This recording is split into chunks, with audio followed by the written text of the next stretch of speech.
Hi guys, welcome back to the channel. I am wearing this jersey I have got from this challenge, the Hero Dirt Biking Challenge. So as I showed you in the last video with the off-road armor that I'm using, this is just the jersey that I've basically put on, and this one is really nice because it's bright, it is ventilated, and it's got xpulse written all over it, so my baby is written on it. Along with this, I basically wear like knee guards, which I'll get in 1 second.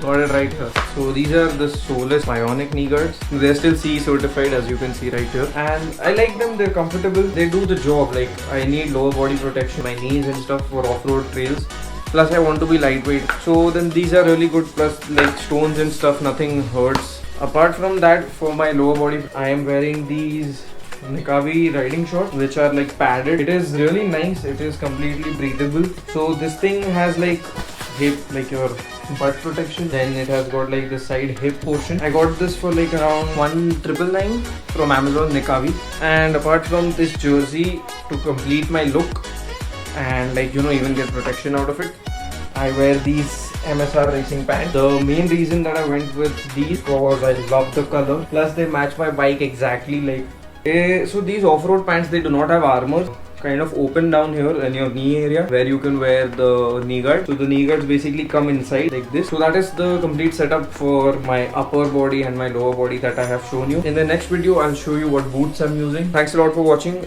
I hope you guys enjoyed the video, and if you have any sort of doubt, please comment down below. So ride hard, ride safe. I'll see you in the next one.